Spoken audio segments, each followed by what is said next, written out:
واحدة ضربت ابنها قلم خسرت 1500 جنيه في الغوش.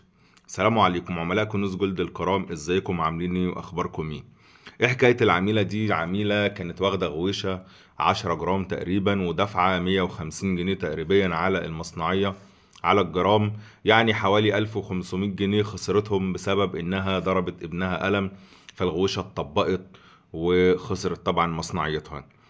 فطبعا احنا جايين نقول لكم النهارده يا جماعه حاولوا تحافظوا على الذهب باكتر طريقه ممكنه. بلاش نلبس الذهب اثناء شغل البيت. اثناء شغل البيت يا جماعه بلاش لبس الغوايش والخواتم، نحاول ان احنا نقلعها خالص كلها عشان نحافظ عليها وما نخسرش المصنعيات اللي احنا دافعينها في المشغولات.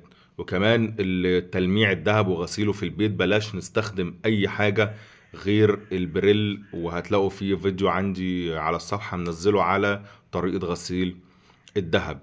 وبلاش كمان نلبس الذهب في حمامات السباحة والجيم والمصايف، كل ده طبعا بيكون فيه خطورة على المشغولات انها تقع مننا او ان هي تتعرض لاي حاجه. واحنا في الافراح بلاش واحنا لابسين الدبل والخواتم نسقف بعشم قوي، عشان هنروح نلاقي الدبله متطبقه او الخاتم مكسور، ولا قدر الله ممكن حاجه تقع مننا. فنحاول على قد ما نقدر ان احنا نحافظ عليها. وطبعا يا جماعه الذهب دلوقتي بقى غالي ومعظم المشغولات بقى وزنها خفيف.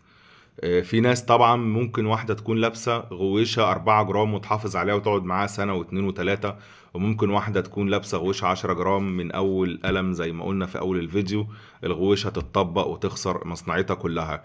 يعني الخلاصة إن انتي اللي بتحافظي على دهبك بنفسك، وانتي اللي بتقرري المشغولات تعيش معاكي فترة قد إيه. وشكرا.